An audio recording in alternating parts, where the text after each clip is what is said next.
আসসালামু আলাইকুম, কি অবস্থা সবার? Welcome to Sas Dreamers 2.0। তো আজকে আমাদের রসায়নের প্রথম ক্লাস, গুণগত রসায়ন। তো আজকে আমাদের প্রথম ক্লাসে আমরা দেখব তোমার গুণগত রসায়নের কি কি টপিক থেকে সাস্টে কোশ্চেন আসছে বিগত 10 বছরে, সেগুলো আমরা অ্যানালাইসিস করব। অ্যানালাইসিস করে আমরা সেগুলো সমাধান করব, সাথে তোমাদের বেসিকটাও দেখাই দিব। ঠিক আছে, তো চলো শুরু করা যাক। আমার পরিচয় হচ্ছে, আমি মোহাম্মদ ফারদিন হাসান সিয়াম, পড়াশোনা করতেছি industrial and production engineering, Shahjalal university of science and technology, SUST. চলো, তো আমাদের প্রথম প্রশ্ন, কোনটি পরমাণুর সঠিক ইলেকট্রন বিন্যাস? তো এখানে 5টা অপশন দেওয়া আছে, তোমরা জানো যে ফার্স্টে 5টা অপশন আসে। তো কেমিস্ট্রি ক্ষেত্রে ব্যতিক্রম না। তো এখানে 5টা অপশন দেওয়া আছে। এ আর হচ্ছে আর্গনের তোমার সংকেত, আর্গন। আর পাশে তোমার দেওয়া আছে 4s2 3d4, 4s1 3d6, 4s2 3d9, 4s1 3d5, আর হচ্ছে তোমার 4s0 3d6। এখন আমাদের একটা জিনিস জানতে হবে, 4s 3d। আমরা জানি ইলেকট্রন আগে প্রবেশ করে কোথায়? 4s এ, আর পরে প্রবেশ করে কোথায়? 3d তে। কি জন্য? এই যে এস আছে, এস এর জন্য তোমার এল এর মান কত? 0। আর ডি আছে, এই ডি এর জন্য তোমার এল এর মান কত? 1, সরি 2। এসপিডি এরকম, S P D F. S এর জন্য 0, পি এর জন্য 1, ডি এর জন্য 2, আর এফ এর জন্য 3। এই যে এন এর মান আছে, এন এর মান হচ্ছে 4, এখানে এন এর মান হচ্ছে 3। তো এন প্লাস এল এর যে মানটা এখানে কত? 4s এর জন্য, 4s এর জন্য মান হচ্ছে তোমার 4 প্লাস 0, কত আসতেছে? 4 আসতেছে। আর 3 এর জন্য কত আসতেছে? 3 প্লাস 2, কত আসতেছে? 5। তার মানে এখানে শক্তি কম কোনটা? 4, 4s। তার মানে 4s এ কি ইলেকট্রন আগে প্রবেশ করবে। এখন 4s এ ইলেকট্রন আটে কয়টা? কয়টা ইলেকট্রন সম্পূর্ণ মানে হইলে যে 4s টা আমরা সম্পূর্ণ বা পরিপূর্ণ বলতে পারবো? 2টা ইলেকট্রন। এস এ আমরা জানি 2টা ইলেকট্রন দ্বারা পরিপূর্ণ হয়, আর ডি তে 5টা দ্বারা অর্ধপূর্ণ হয়, আর 10টা দ্বারা কি হয়? পরিপূর্ণ হয়। ঠিক আছে, তো এখানে দেখি আমরা প্রথম অপশন দেওয়া আছে 4s2 3d4 দেওয়া আছে। ওকে, আচ্ছা, পরবর্তী কি দেওয়া আছে? 4s1 দেওয়া আছে, 3d6 দেওয়া আছে। আর্গনের তোমার কি কত? ইলেকট্রন সংখ্যা কত? 18, 18। আর্গনের পারমাণবিক সংখ্যা জানি কত আমরা? 18। আর পারমাণবিক সংখ্যা, প্রোটন সংখ্যা, ইলেকট্রন সংখ্যা কি হয়? সেম হয় স্বাভাবিকভাবে। আচ্ছা, তো তারপরে দেওয়া আছে কি? 4s2 3d9 দেওয়া আছে, 4s1 দেওয়া আছে, 3d5 দেওয়া আছে, আর দেওয়া আছে কি? 4s0 3d6 দেওয়া আছে। এখন দেখো এখানে ইলেকট্রন বিন্যাসটা আসলে কিভাবে হইতে পারে।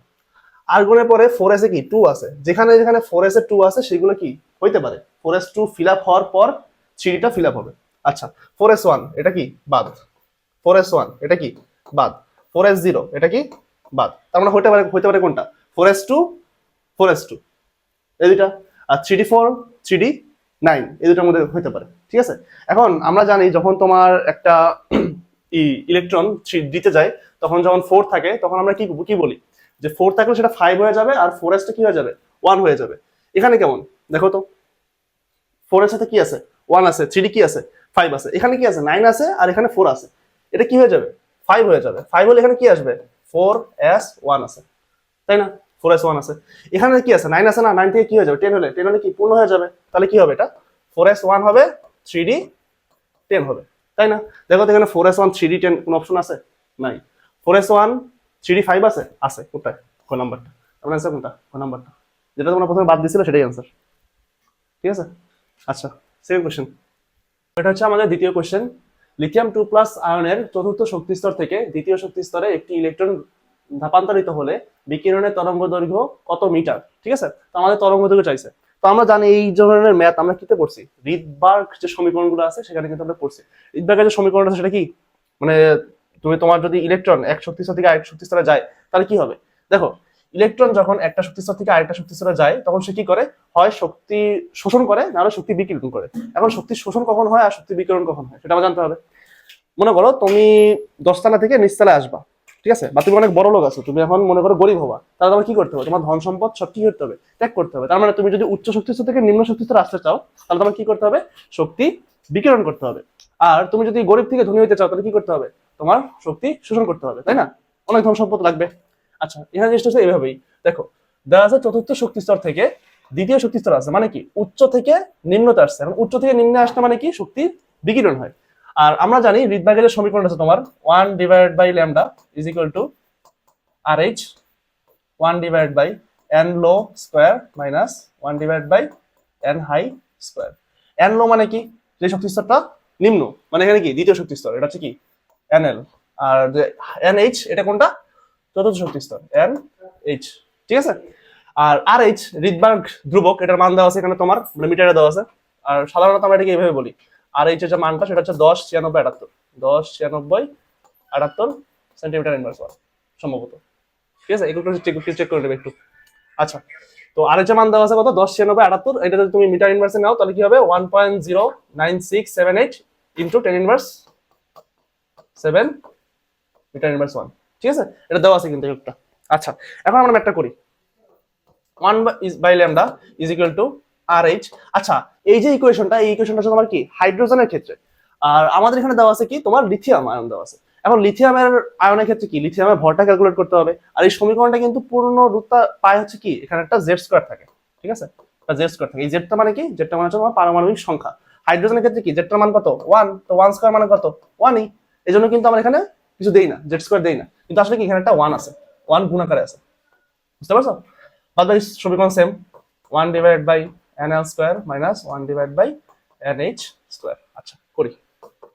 আর এই যে মান দেওয়া আছে আমাদের কত, 1.09678 ইন্টু 10 টু দি পাওয়ার 7 দেওয়া আছে, ইন্টু জেড এর মান কত 3 square into 1 divide by nl, নিম্ন শক্তি হচ্ছে কোনটা 2 স্কয়ার মাইনাস উচ্চ শক্তি হচ্ছে কোনটা 4 1/4 স্কয়ার। আচ্ছা করি, দেখো কত 1 পয়েন্ট, পয়েন্টটা পড়ে নেই, 1.09678 into 10 to the power 7 into 3 তারিখে কত 9, এখানে কত আসবে 1/4 মাইনাস 1/16। ঠিক আছে, এটা ক্যালকুলেটর করলে কি আমাদের সম্পূর্ণ অ্যান্সার চলে আসবে। আচ্ছা করি আমরা, তোমাদের কিন্তু ক্যালকুলেটরে কিন্তু করতে হবে। ঠিক আছে, সলভ করতে হবে, কারণ ফার্স্টে কিন্তু ক্যালকুলেটর অ্যালাউড, আর জিএসটি বা অন্যান্য যে ভার্সিটিগুলো আছে সেখানে কিন্তু ক্যালকুলেটর অ্যালাউড না।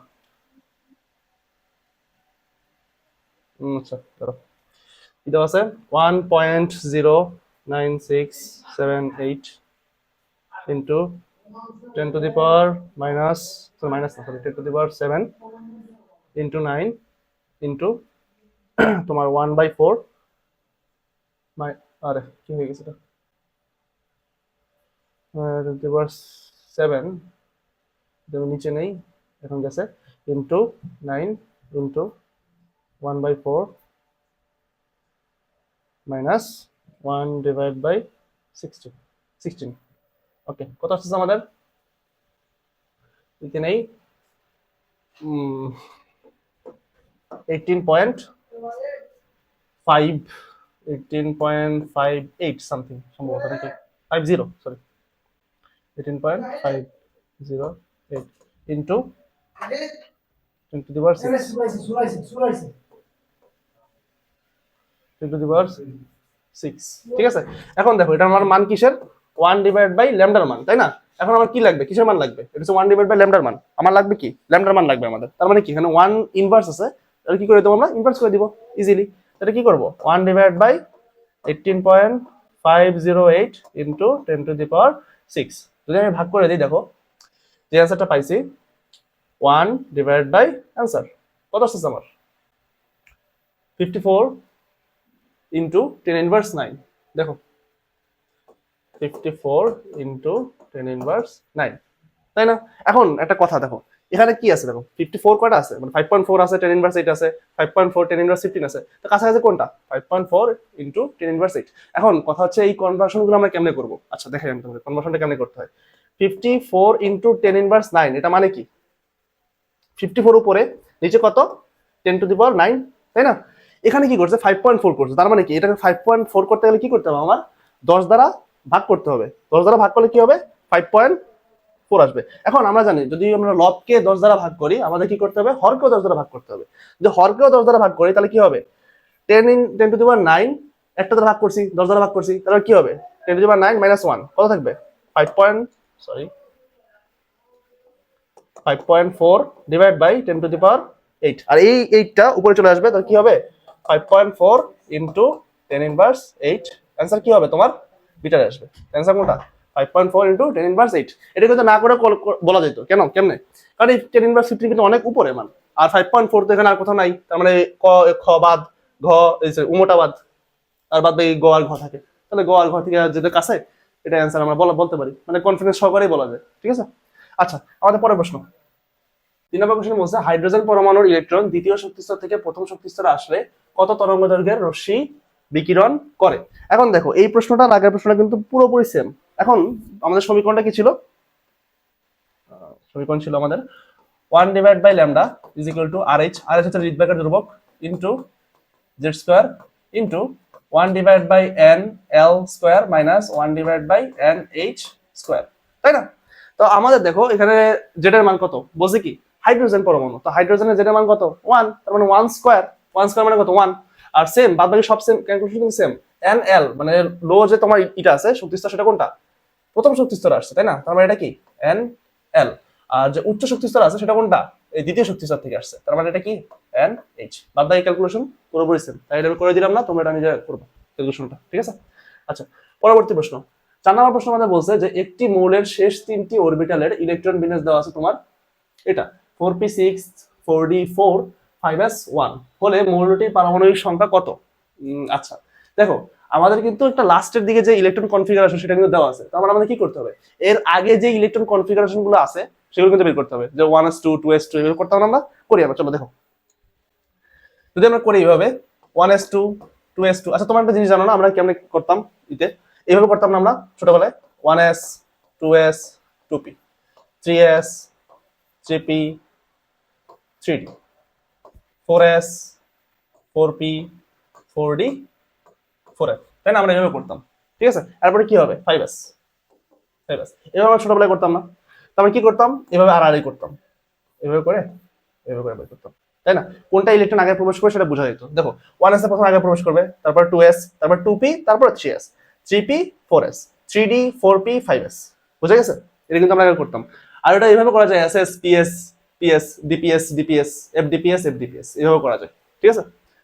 আচ্ছা 1s2 2s2 তারপর কি হবে তোমার 2p 6 3s 2 3p 6 4s 2 3d 10, তারপর হচ্ছে তোমার কি 4p 4p 6 এর দেওয়া আছে, এই যে বাদ বাকিগুলো সেম, বাদ বাকিগুলো 4p 6 তারপরে কি 4d4 তারপরে 5s 1, বুঝতে পারছো?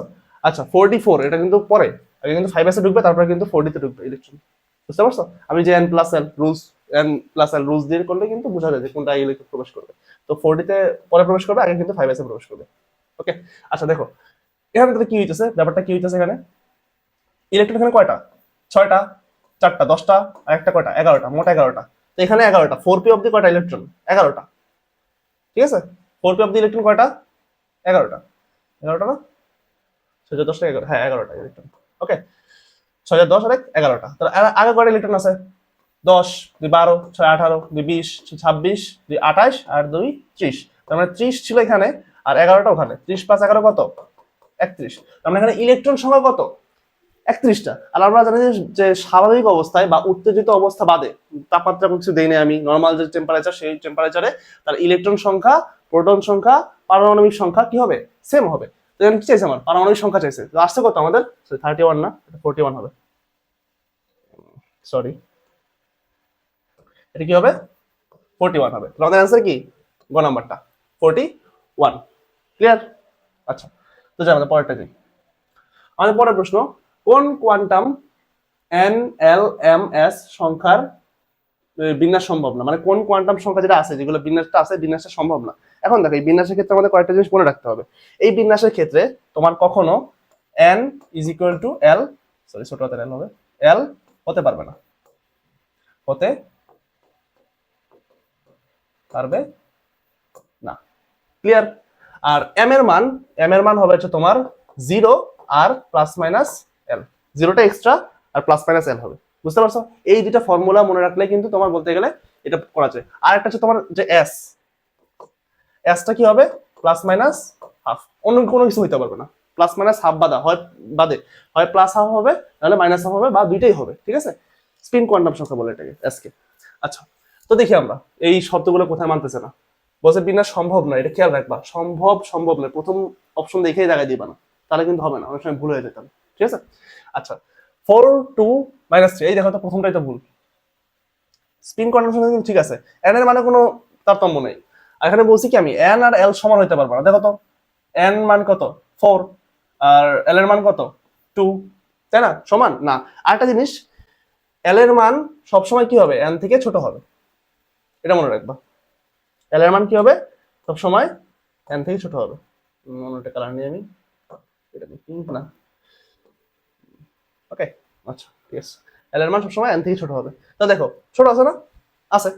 এখানে দেখো আমি কি বলছিলাম যে এম এর মান কি হবে, যে এম এর মানটা কি হবে 0 প্লাস মাইনাস এল। তো প্লাস মাইনাস এল মানে কত, এখানে এল এর মান কত 2, তাহলে প্লাস মাইনাস এল মানে কত প্লাস মাইনাস 2 মানে কত minus plus 2 minus 2 plus 1 minus 1।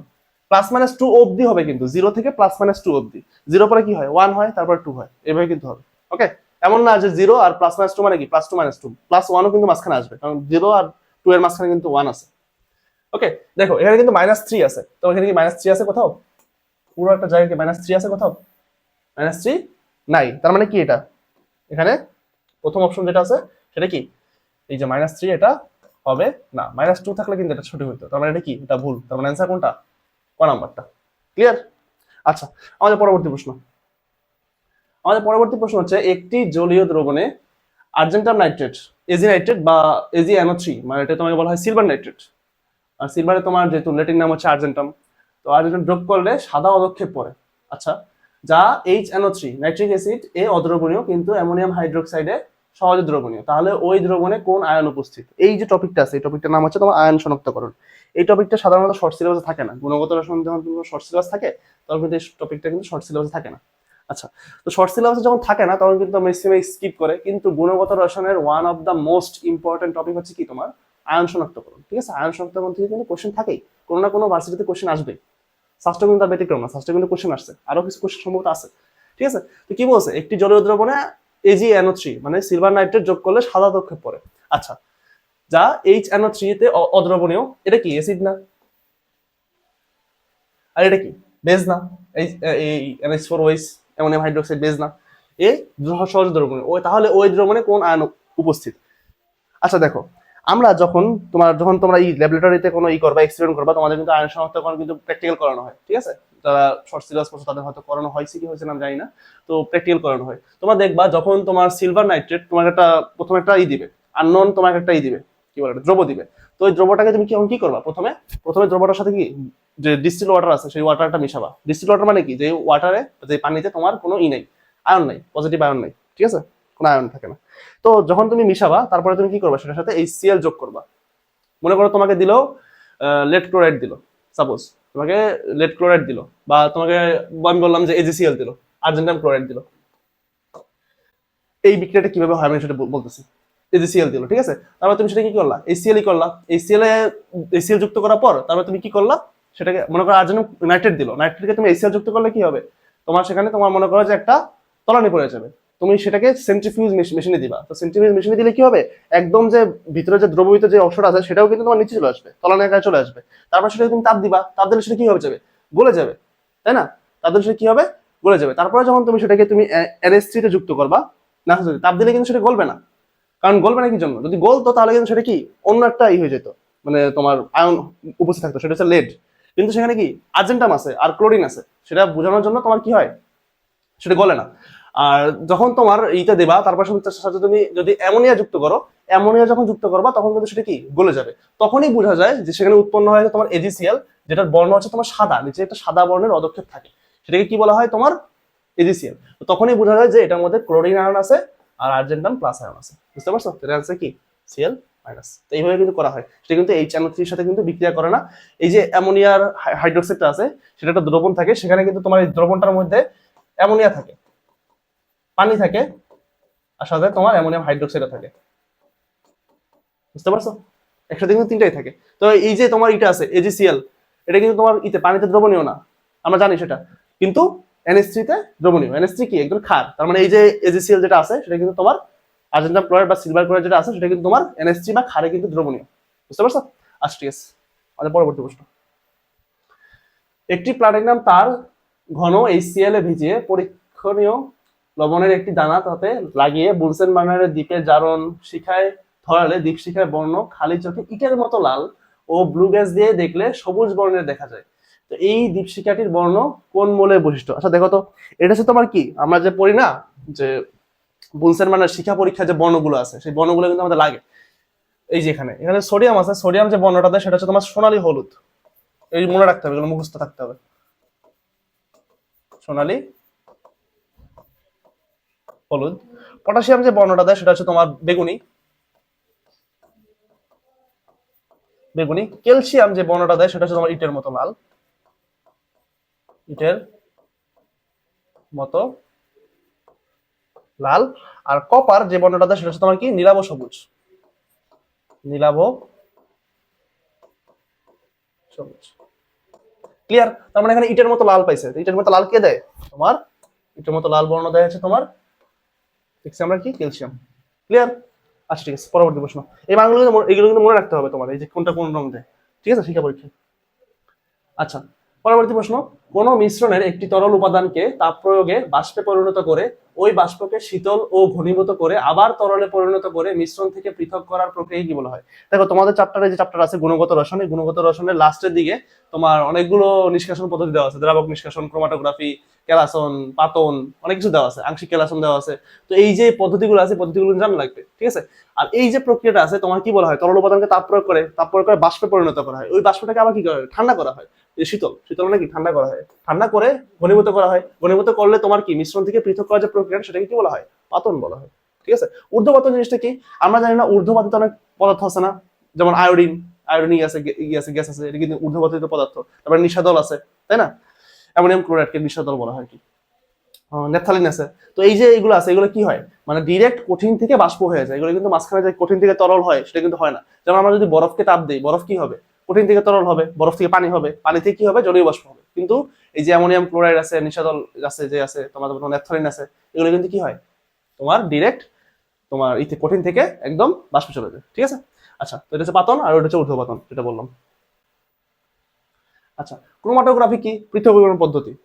Chromatography হচ্ছে এক ধরনের পৃথকীকরণ পদ্ধতি। এই পদ্ধতির মাধ্যমে কি করা হয়? মানে মোস্ট লাইকলি তোমার জৈব যৌগ যেগুলো আছে, মানে জৈব যৌগ যখন একসাথে থাকে তোমার মানে যুক্ত থাকে, তখন সেগুলো কি করা হয়? আলাদা করার জন্য এই ক্রোমাটোগ্রাফি পদ্ধতি ব্যবহার করা হয় মেইনলি। আর বাদ বাকি সব ধরনের মানে দ্রাবক নিষ্কাশনের তোমার যে এইগুলো আছে, মানে বিভিন্ন ধরনের দ্রাবক যে নিষ্কাশন করে সেই পদ্ধতির মধ্যে তোমার কিন্তু ক্রোমাটোগ্রাফি আছে। আচ্ছা, পরবর্তী প্রশ্ন।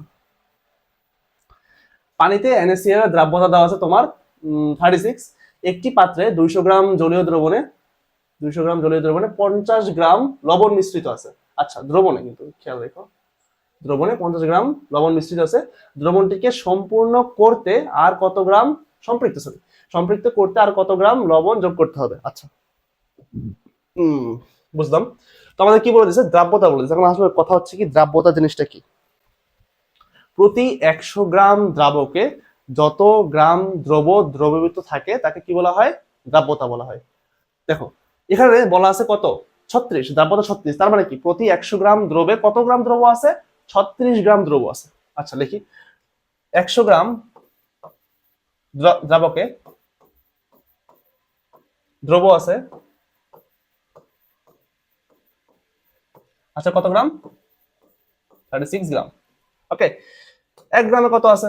দ্রাবকে দ্রব আছে 36 ডিভাইড বাই 100 গ্রাম। এখন দেখো এখানে কি বলছে যে একটি পাত্রে 200 গ্রাম জলীয় দ্রবণে এত গ্রাম লবণ মিশ্রিত আছে। লবণটা কি দ্রব না? লবণটাই তো দ্রব না? লবণটাই তো দ্রব।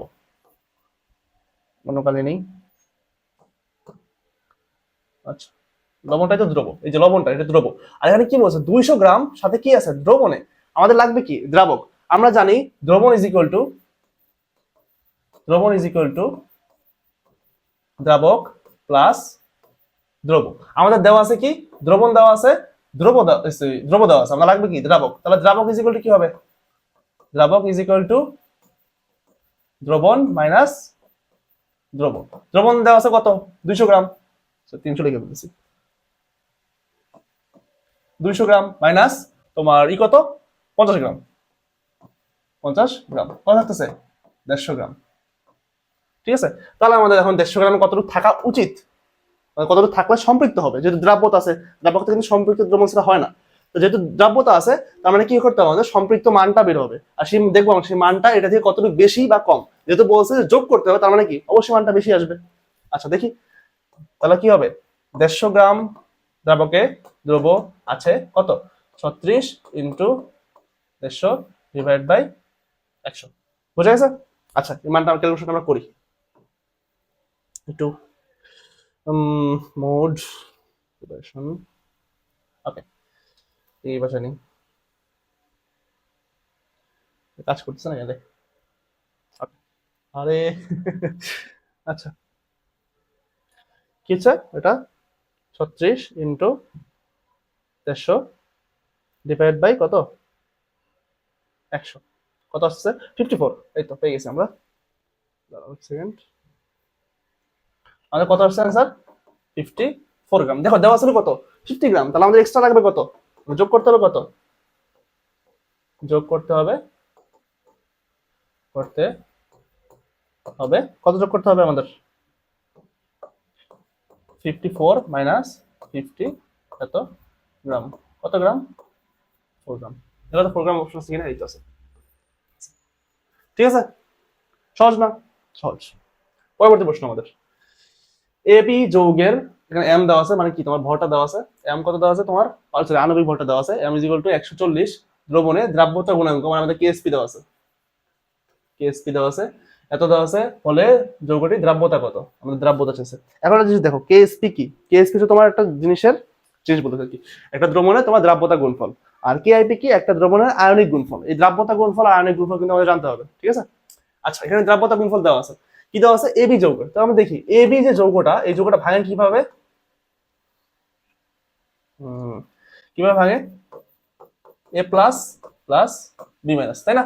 তাহলে এটা কে কি হবে, এটা যদি এস হয়, এটাও দ্রাব্যতা এস, সরি এটাও ঘনমাত্রা এস, এস এস এস, তাহলে আমি যদি কেএসপি বের করি, কেএসপি কিভাবে বের করবে, কেএসপি ইজ ইকুয়াল টু কি হবে, এটার ঘনমাত্রা, ঘনমাত্রা of A plus plus plus না গুণ ঘনমাত্রা অফ বি মাইনাস, তো কি হবে, এটা ঘনমাত্রা এস ইনটু এটা ঘনমাত্রা এস, থাকবে কি এস স্কয়ার। আমাদের এস স্কয়ারের মান দেওয়া আছে, দেখো দ্রাব্যতা গুণাঙ্ক দেওয়া আছে, দ্রাব্যতা গুণাঙ্ক আর দ্রাব্যতা গুণফল একই দেওয়া আছে, কত এস স্কয়ার ইকুয়াল টু কত দেওয়া আছে আমাদের, তোমাদের দেওয়া আছে 4.0 বা 4.0 ইনটু 10 ইনভার্স 10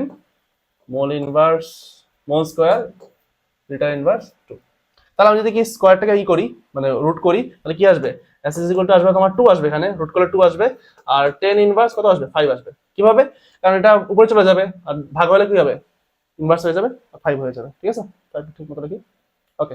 এটা কি আসলো আমাদের ঘনমাত্রা আসলো। এখন এটা থেকে আমরা দ্রাব্যতার কিভাবে পাবো, দেখো ভরের মান দেওয়া আছে, কত দেওয়া আছে 140 দেওয়া আছে ভর, তাহলে আমি যদি তোমার এককটা কি দেওয়া আছে এখন, আমাদের ঘনমাত্রা একক কি mole per litre, mole litre inverse 1 ঘনমাত্রা একক। এখন আমরা যদি এটাকে কিনতে নিতে হবে গ্রাম পার 100 ml নিতে হবে, আমরা জানি 100 গ্রামে যতটুকু দ্রব্য থাকে সেটাকে কি বলা হয়, দ্রাব্যতা বলা হয়।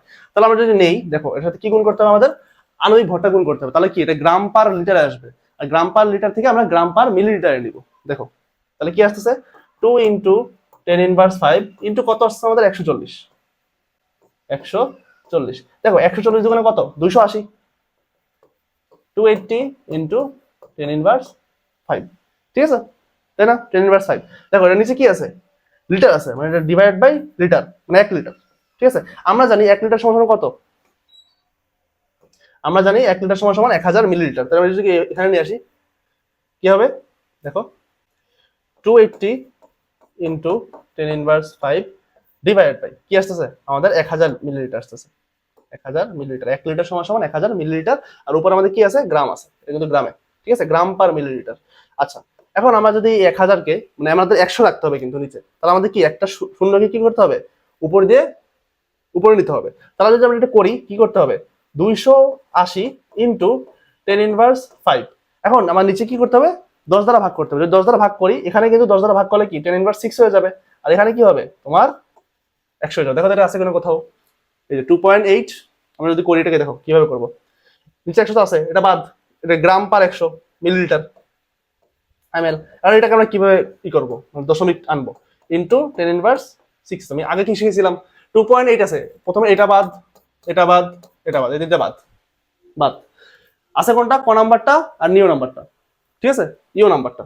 তো ইও নাম্বারটা কিভাবে কি করবো আমরা 280 ডিভাইড বাই 10 ইনভার্স 6, তো 10 to the power 6, 10 to the power 6। এখন দেখো এখানে যদি 10 দ্বারা ভাগ করি একটা যাবে, এখানে 5 আসবে, তাই না?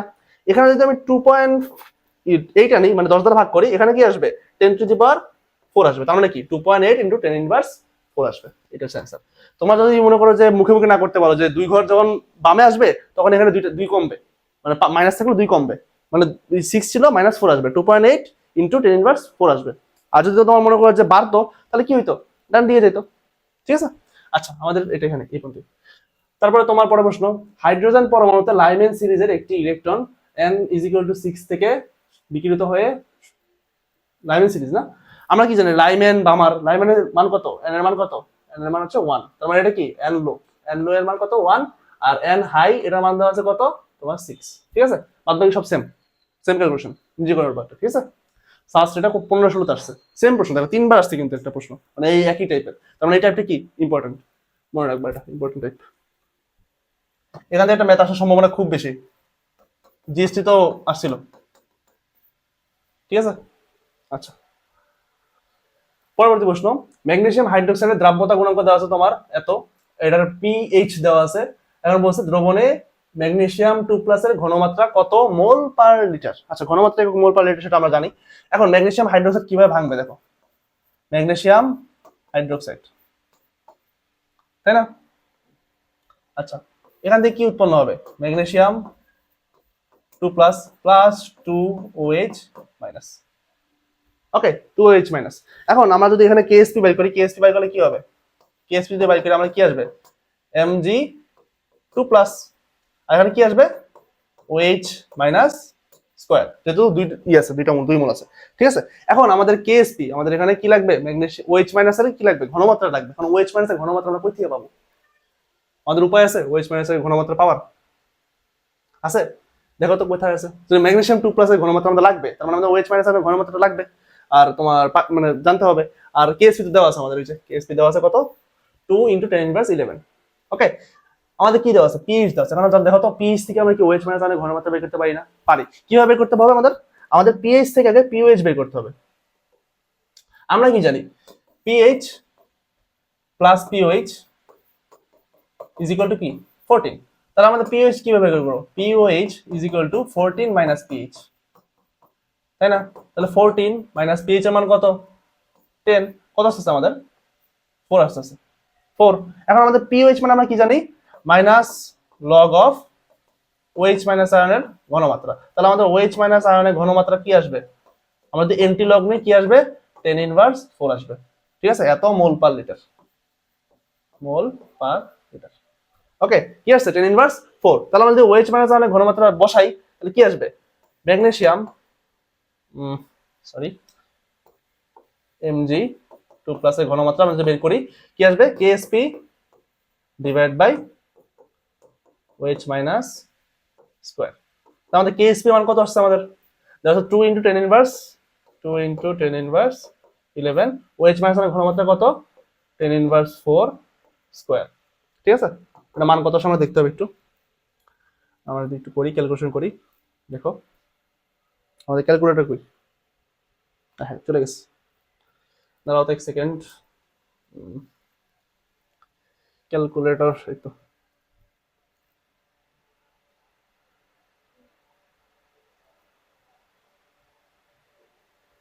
আচ্ছা ঠিক আছে বাদ দাও,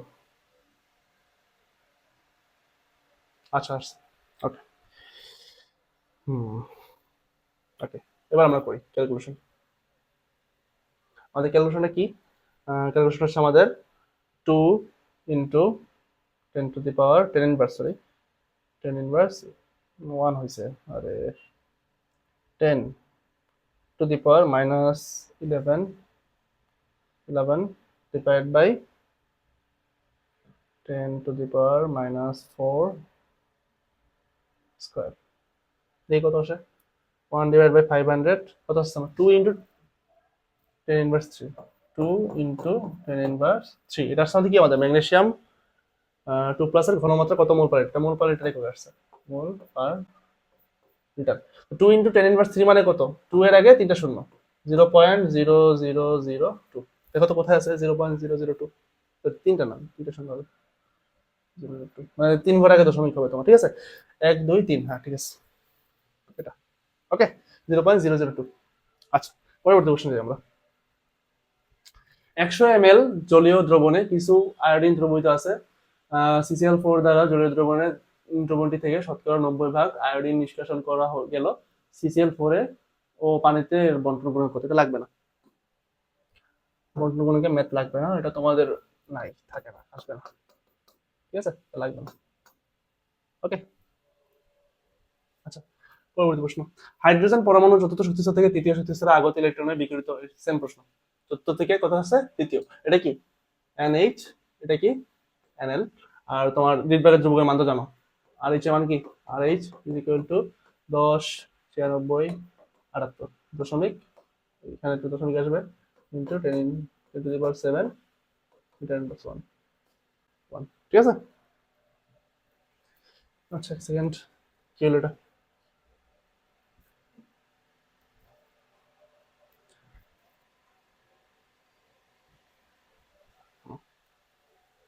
ওকে, পরবর্তী প্রশ্ন। কোয়ান্টাম সংখ্যা n, l এবং m দ্বারা যথাক্রমে কি বোঝায়? তোমার কোয়ান্টাম সংখ্যা n এর মান হচ্ছে কি? তোমার এটা আকৃতি বোঝায়, অরবিটালের আকার বোঝায়। আর l মানে তোমার আকৃতি বোঝায়, আর m দ্বারা তোমার বোঝায় ত্রিমাত্রিক বিন্যাস, দিক বিন্যাস আছে, ত্রিমাত্রিক দিক বিন্যাস। এখানে আছে আকৃতি, আছে আকার আছে, তোমার অ্যান্সার কোনটা? কোন নাম্বারটা? এটা তোমার যখন করবা কোয়ান্টাম সংখ্যা, তোমার এটা আছে n, l, m এজিমুথাল কোয়ান্টাম সংখ্যা, তারপর প্রিন্সিপাল কোয়ান্টাম সংখ্যা হচ্ছে n, তারপর তোমার সহকারী কোয়ান্টাম সংখ্যা হচ্ছে তোমার l। এগুলো যখন পড়বা তখন দেখবা ওখানে আছে, ওখানে যে আবিষ্কারগুলো আছে, প্রধান কোয়ান্টাম সংখ্যা কে আবিষ্কার করছে, তারপর সহকারী কোয়ান্টাম সংখ্যা কে আবিষ্কার করছে, স্পিন কোয়ান্টাম সংখ্যা কে আবিষ্কার করছে, কোনটার কাজ কি, কোনটা দ্বারা কি বোঝায়, এগুলো কিন্তু লাগবে, এখানে কিন্তু প্রশ্ন আসবে। ঠিক আছে, এটা কিন্তু ইম্পর্টেন্ট। 5 স্টার। ওকে, পরবর্তী প্রশ্ন। N2O2F2 অণুর পরমাণুতে যথাক্রমে জোড়া কয় জোড়া আছে? কয় জোড়া হবে? যথাক্রমে কত জোড়া মুক্ত ইলেকট্রন থাকে?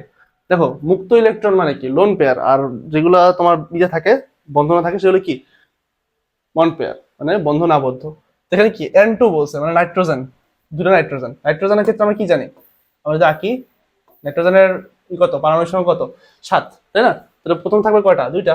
একটা, দাঁড়া অন্য কালি দিয়ে দিই, এটা নেই। এখানে থাকবে কয়টা? একটা, দুইটা, তিনটা, চারটা, পাঁচটা, ছয়টা, সাতটা। হয়েছে? সাতটা, সাতটা হয়েছে না? হয়েছে তো? আচ্ছা, এখন আর কি হবে তোমার? আরেকটা নাইট্রোজেন থাকবে। আবার আঁকি, লাল কালি নেই আমরা, আরেকটা নাইট্রোজেন নেই, সেম। নাইট্রোজেনের নিউক্লিয়াস, কিন্তু এটা মাঝখানে এটা নিউক্লিয়াস, এটা নিউক্লিয়াস। এটা প্রথম শক্তি স্তর, এটা দ্বিতীয় শক্তি স্তর। প্রথম শক্তি কটা থাকবে? একটা, দুইটা, তিনটা, চারটা, পাঁচটা, ছয়টা, সাতটা। ঠিক আছে, দেখো 7টা আছে। তো এখানে একটা ইলেকট্রন কম আছে, এখানে একটা ইলেকট্রন কম আছে, তার মানে তারা কি করবে? ইলেকট্রন শেয়ার করবে। যদি ইলেকট্রন শেয়ার করে তাহলে কি হবে দেখো তো? যদি ইলেকট্রন শেয়ার করে, এই ইলেকট্রন আর এই ইলেকট্রন যুক্ত হবে না। যদি এই দুটো যুক্ত হয় তাহলে কি হবে? তাদের অষ্টক পূর্ণ হয়ে যাবে না? তাহলে তাহলে দেখো, বন্ড পেয়ার কয়টা আছে? বন্ড পেয়ার আছে তোমার একটা। পেয়ার যখন বলবো তখন আমাদের একটা বলতে হবে। যদি বলে বন্ড ইলেকট্রন কয়টা, তখন কি? এক জোড়া। ঠিক আছে, এক জোড়া বা দুইটা, এটা বলতে হবে। ঠিক আছে, তাহলে দেখো এখানে কয়টা আছে? তোমার কি বলছে? যথাক্রমে কত জোড়া মুক্ত ইলেকট্রন থাকে সেটা আমাদের জানতে হবে। তো মুক্ত ইলেকট্রন কয় জোড়া থাকে? দেখো এখানে কত আছে? এক জোড়া, এক জোড়া, দুই জোড়া। বুঝা গেছে? আমাদের অ্যান্সার কত হবে? দুই জোড়া। এই যে এখানে আছে 2, 4, 6। আমার বাদ বাকিগুলো আমাদের দেখতে হবে না, এটাই হবে অ্যান্সার। ক্লিয়ার? আচ্ছা, ঠিক আছে, পরবর্তী প্রশ্ন। আচ্ছা, আমাদের পরবর্তী প্রশ্ন হচ্ছে তোমার প্রকৃতিতে ফার্স্ট, এটা তোমার 11-12-তে আসছে। তোমার প্রকৃতিতে Cl35 আর Cl37 এর পরিমাণ যথাক্রমে দেওয়া আছে, আইসোটোপ দেওয়া আছে আর কি। পরিমাণ দেওয়া আছে 75.53%, আর একটা দেওয়া আছে তোমার 24.47%। তো বলছে ক্লোরিনে পারমাণবিক ভর করতে। এখন আমরা যদি পারমাণবিক ভর পেতে চাই, তাহলে একটা আছে যে m ইজ ইকুয়াল টু কি হবে তোমার, যেটার মান দেওয়া আছে তোমার 35 এর মান দেওয়া আছে কত, তোমার কতটুকু পাওয়া যায়, বা প্রাচুর্যতা কত, শতকরা পার্সেন্টেজ কতটুকু পাওয়া যায়? 75%, 75.53%। তো সেটার সাথে গুণ করে দিবা 35 ইন্টু ভর সংখ্যার সাথে এটা গুণ করে দিবা 75.53 প্লাস 37 এর সাথে যেটা পাওয়া যায় তত গুণ করে দিবা 37 ইন্টু 24.47% পাওয়া যায়, ডিভাইডেড বাই তোমার 100%, 100। ঠিক আছে, আর তোমার ক্যালকুলেশন করি। ওকে, আমাদের মোড প্রিপারেশন দিয়ে আমাদের ক্যালকুলেশন করতে হবে। আমাদের ক্যালকুলেশন যদি করি আমরা, কি আসবে আমাদের? সরি, উপরে আসবে তোমার 35 into 75.53 plus 37 into 24.47 divided by 100. Okay, 35.489. 35.489 কোথায় আছে দেখো তো? 35.489, এই 35.49 একই তো। 489 বলতে গেলে কিভাবে বলা যায়? 35.49। ওকে, হয়ে গেল, ইজি। আচ্ছা, মোটটা চেক করি একটু। আচ্ছা, শিক্ষা পরীক্ষায় কোন কোন বর্ণ সৃষ্টি হয় আমরা পড়ছি। সোনালী, হলুদ, বেগুনি, লাল, হ্যাঁ এটাই হয়। ঠিক আছে, ইজি। আচ্ছা, পরবর্তী প্রশ্ন। দুইটি টেস্ট টিউবে পটাশিয়াম ব্রোমেট আর কি আছে তোমার, পটাশিয়াম আয়োডেট আছে, তো নিয়ে তাতে গাঢ় H2SO4 যোগ করলে নিম্নে কোন দুটি বর্ণর ধোঁয়া দেখা যায়? দেখো, ব্রোমিনের যে বর্ণ সেটা কি? বাদামি, লালচে বাদামি। আর আয়োডিনের যে বর্ণ সেটা কি? বেগুনি। আমার অ্যান্সার কোনটা? লালচে বাদামি ও বেগুনি। পরবর্তী প্রশ্ন। ব্রোমিনের সর্ববহিঃস্থ স্তরের ইলেকট্রন সংখ্যা। এখন ব্রোমিন কোন ইসের মধ্যে পড়ে, কোন গ্রুপের মধ্যে পড়ে? গ্রুপ 17। গ্রুপ 17। এটাই কি বলা হয়? হ্যালোজেন বলা হয়। হ্যালোজেন্স, হ্যালোজেন গ্রুপ, হ্যালোজেন গ্রুপ। ঠিক আছে, এই গ্রুপের মধ্যে কি আছে? ফ্লোরিন, ক্লোরিন, ব্রোমিন, আয়োডিন, অ্যাসিটিন এর আছে। তো এই গ্রুপের মধ্যে 17 যেহেতু, তাদের সব সর্বশেষ যে শক্তি স্তর, তাদের কয়টা ইলেকট্রন থাকে? 7টা ইলেকট্রন থাকে, 7টি করে ইলেকট্রন থাকে। তো দেখো তো এখানে 7টি করে ইলেকট্রন কোথায় আছে? S2P3 5টা হয়, S2P1 2 আর 3 হয়, S2P7 5 আর 2 7 হয়। বুঝতে পারছো? S2D7 না না না, এস এর পরে ডি হয় না ডাইরেক্ট, এস এর পরে কি হবে? পি হবে। S2P7। আমরা কি জানি, ব্রোমিনে যদি আমরা ইলেকট্রন বিন্যাস করি তাহলে কি সেখানে কি আসবে লাস্টে? এবং যদি আমরা ক্লোরিনের ক্ষেত্রে করি, কারণ ব্রোমিনের হয়তো আমরা ভর জানবো না, তাহলে আমরা ক্লোরিনেরটা করি। 1s2, 2s2, 2p6, 3s2, 3p6, sorry sorry কি করতেছে, 3p5। দেখো, 2 2 4, 4 7 10, 2 12 আর 5 17, 3s 3p। তাই মানে কি এখানে s থাকবে আর এখানে পি থাকবে। তো ব্রোমিনের ক্ষেত্রে কি হবে? ফ্লোরিন, ক্লোরিন, ব্রোমিন, তার মানে এখানে কি থাকবে? 4s2, 4p5 থাকবে ব্রোমিনের ক্ষেত্রে। তার মানে দেখো ব্রোমিনের কোনটা হবে? S2P5 এটা। আচ্ছা, পরবর্তী প্রশ্ন আমাদের। মানে পরবর্তী প্রশ্ন কি বলছে? নিচের কোন কোয়ান্টাম নম্বরে কোন সেটটি অবাস্তব? আমরা পড়ছি না, n = l হইতে পারবে না, l এর মান n থেকে ছোট হবে। আর m এর মান কি হবে? 0 সহ, 0 থেকে তোমার প্লাস মাইনাস l অবধি হবে। তো n এর মান 2, l এর মান 1, m এর মান 0 হইতে পারবে। s এর মান প্লাস মাইনাস হাফ। ওকে, কারেক্ট। n এর মান 2 দেওয়া আছে, l এর মান 1 দেওয়া আছে, m এর মান প্লাস 1, হ্যাঁ হইতে পারবে। প্লাস মাইনাস 1 হইতে পারবে না? হতে পারবে। s এর মান প্লাস মাইনাস হাফ। ওকে, গুড। এল এর মান, এন এর মান 2, এল এর মান 0, বুঝছো? সবগুলো কিন্তু এল এর মান কিন্তু ছোট আছে। ঠিক আছে, সবগুলোই আছে, তার মানে সবগুলো প্যারা নাই। এন এর মান কত? 2, এল এর মান কত?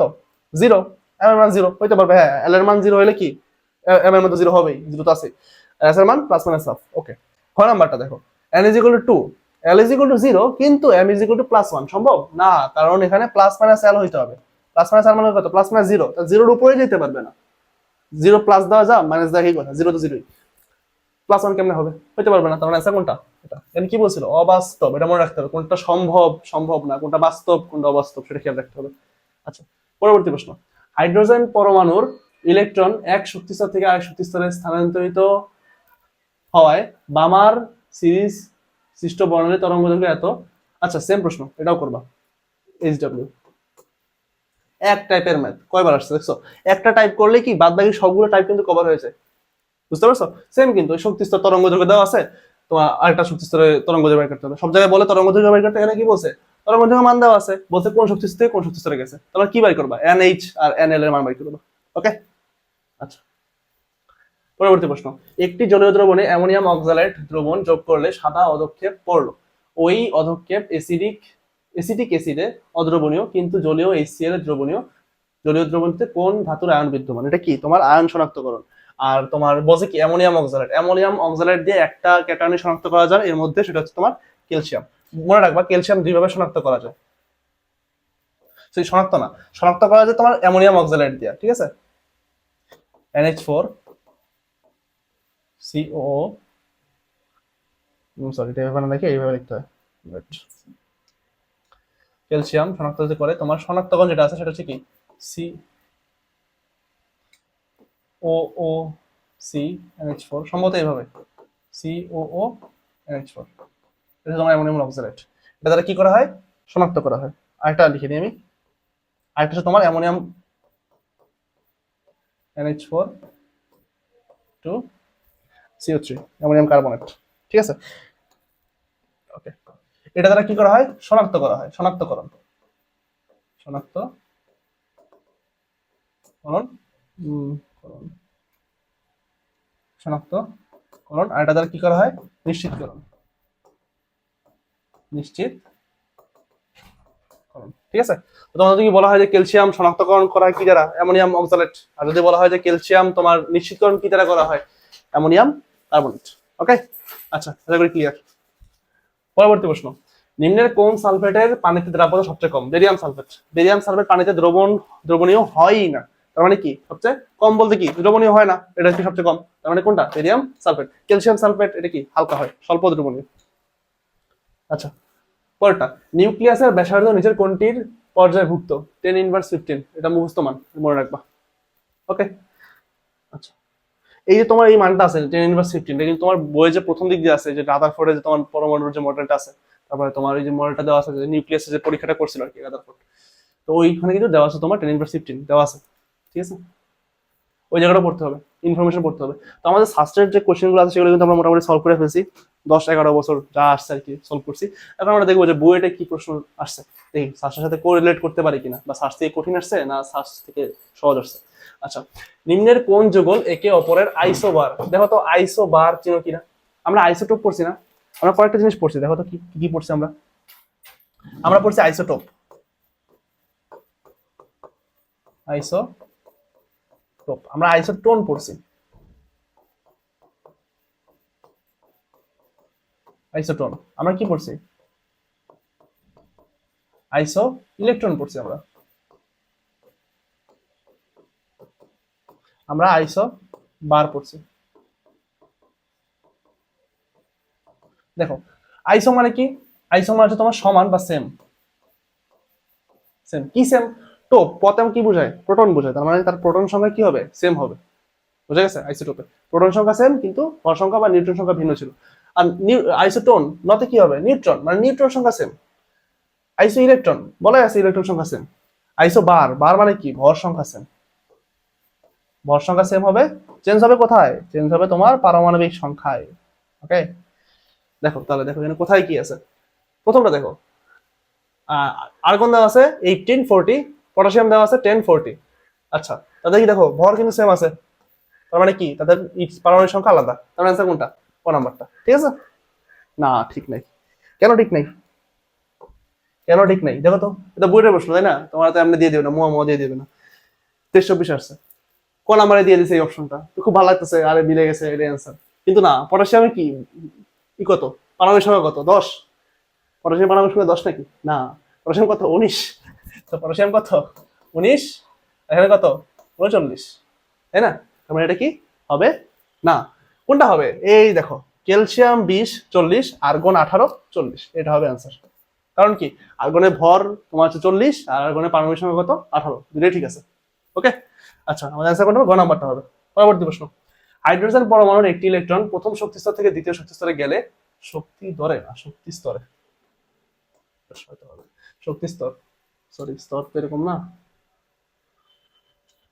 হয়তো, ঠিক আছে। শক্তি স্তর গেলে কি হবে, আমি বলছিলাম যে যদি তুমি উচ্চ শক্তি স্তর থেকে নিম্ন শক্তি স্তরে আসো তাহলে তোমার কি হবে, শক্তির বিকিরণ হবে, আর যদি নিম্ন শক্তি স্তর থেকে উচ্চ শক্তি স্তরে যাও শক্তির শোষণ হবে। ওই সেম, যে বড় লোক থেকে ছোট লোক হইতে গেলে কি করতে হবে, তোমার টাকা পয়সা দান করতে হবে, আর যদি ছোট লোক থেকে বড় লোক হইতে চাও কি করতে হবে, টাকা পয়সা কামাইতে হবে। ওকে, অ্যান্সার কোনটা হবে, 1 নাম্বার থেকে 2 নম্বরে গেছে, মানে কি নিম্ন থেকে উচ্চতে গেছে, কি করছে, শক্তি শোষণ করছে, শক্তি শোষণ, নাম্বারটা। আচ্ছা, n = 4 এর জন্য অরবিটাল সংখ্যা কত? আমরা জানি n = 4 হয়, অরবিটাল সংখ্যা কি হবে, n স্কয়ার। n স্কয়ার মানে কত তোমার 4 স্কয়ার, 4 স্কয়ার মানে 16। এখন যদি বলতো ইলেকট্রন সংখ্যা কত, তাহলে কি হইতো, সমান 2 গুণ হইতো, 2n স্কয়ার, কত হইতো 2 × 16 কত 32। অপশনে যদি 32 দেয় নাই, ভুল করছে, চলো অ্যান্সার, ঠিক আছে। বইয়ের 23-24 আসছে।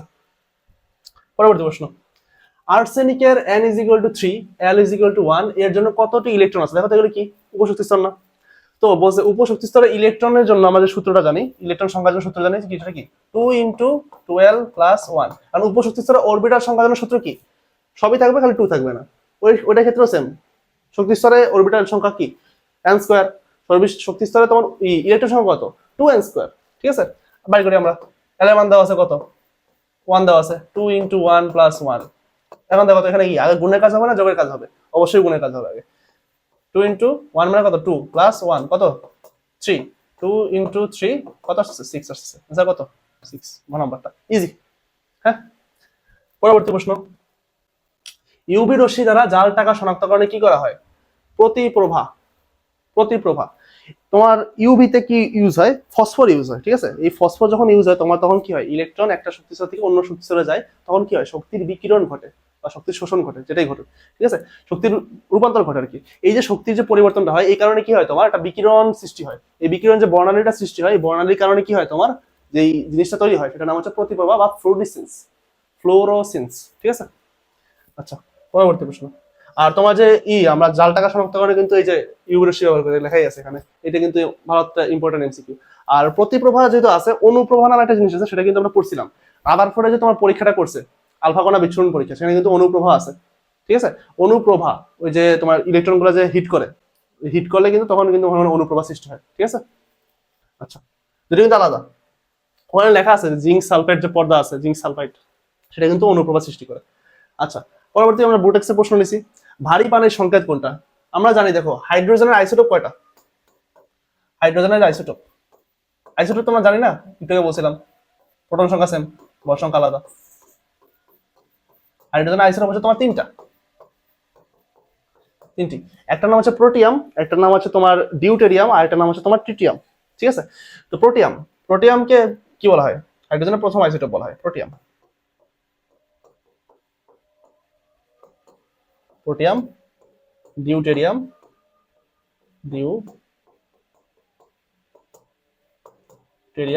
আর এটা হচ্ছে তোমার ট্রিটিয়াম।